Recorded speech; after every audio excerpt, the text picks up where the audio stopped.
তিনার যেভাবে পেঁয়াজ আলু তিনি বিক্রি করা শুরু করছেন স্বরাষ্ট্র মন্ত্রণালয় থেকে, তিনি কিভাবে সুষ্ঠু নির্বাচন করবেন এটা আমাদের মনে অনেক বড় কনসার্ন। অনেক প্রভাবশালী নেত্রীও কিন্তু দুপুরের বাড়া ভাত রেখে চলে যেতে বাধ্য হয়েছে জাতির সঙ্গে তামাশা বন্ধ করতে, এবং যারা এরকে প্রশ্রয় দিচ্ছে বিচ্ছিন্ন ঘটনা পেঁয়াজের সঙ্গে তুলনা করছে, আলুর সঙ্গে তুলনা করছে, জাতি তাদেরকে ক্ষমা করবে না।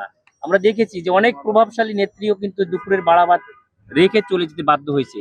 তো জাতির সঙ্গে যারা দায়িত্বশীল পর্যায়ে আছে, আপনাদের মাধ্যমে আমরা তুলে ধরতে চাই জাতির সঙ্গে তামাশা বন্ধ করতে। ভারতে যদি পালিয়ে যায় যে থাকে, তাহলে অবশ্যই এদেশে যারা গোয়েন্দা সংস্থা আছে, প্রশাসন আছে, তাদের সকল সুবিধাদি বন্ধ করে আমার মনে হয় নতুন করে প্রশাসন সাজানো দরকার। আমরা এটা নিয়ে কোশ্চেন কথা বলতে চাই না, কারণ আমরা চাই যে কোনো ভাবেই হোক তাদেরকে অ্যারেস্ট করা হোক এবং তার বিচার করা হোক। দোষীর অবশ্যই বিচার হইতে হবে, তাকে আইনের আওতায় আনতে হবে, এবং তার আসামি আমরা দেখেছি যে আইনের আওতায় ছিল কিন্তু তাদেরকে ছাড়া দেওয়া হয়েছে।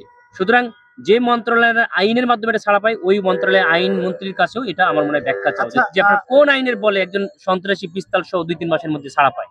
এই আইনের প্রতি আমরা ধিক্কার জানাই। এখন আমরা তো এমন একটা দেশে বাস করি, আপনারা সবাই সেটা আমরা অবগত আছি, যে বিদেশে পাড়ি জমাই, যেখানে বিদেশ থেকে আমাদের একটা কিছুই আসতে পারে না, 2 দিন অন্তর লাশ পড়ে যায়, সেখানে তারা কিভাবে চলে যায়, কিভাবে আসে, এই প্রশাসন নিয়ে আমাদেরকে তখন নতুন করে চিন্তা ভাবনা করতে হবে যে এরকম একটা ঘটনার পরে আমরা যদি টোটাল ঢাকা সিটি সিল করে দিই তাহলে কিভাবে দেশের বাইরে পালিয়ে যায়। সুতরাং এটার সঙ্গে দায়িত্বপ্রাপ্ত ব্যক্তিদেরকে অবশ্যই আপনাদের মাধ্যমে এটা সিরিজ রিপোর্ট করা উচিত, তাদের সামনে তুলে নিয়ে আসা উচিত যে কোনো পর্যায়ে। আমরা যেহেতু এটা একটা তদন্তের পর্যায়ে, আমি এই বিষয়ে বলতে চাই না যে তারা পালিয়ে গেছে, তারা আগের একটা ছবি দিয়ে এআই দিয়ে এটা তারা বলতে পারে, কিন্তু এর মধ্যে অবশ্যই তাদের থাকার কথা এবং দোষীকে অবশ্যই খুঁজে বের করা এই আইন সংস্থার অবশ্যই দায়িত্ব।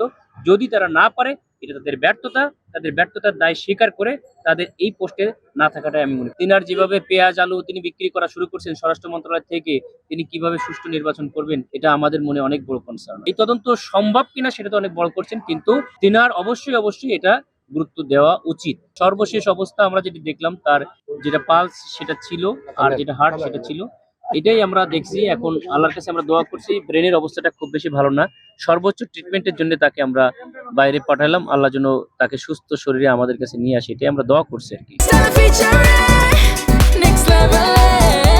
Well done, side by side, free.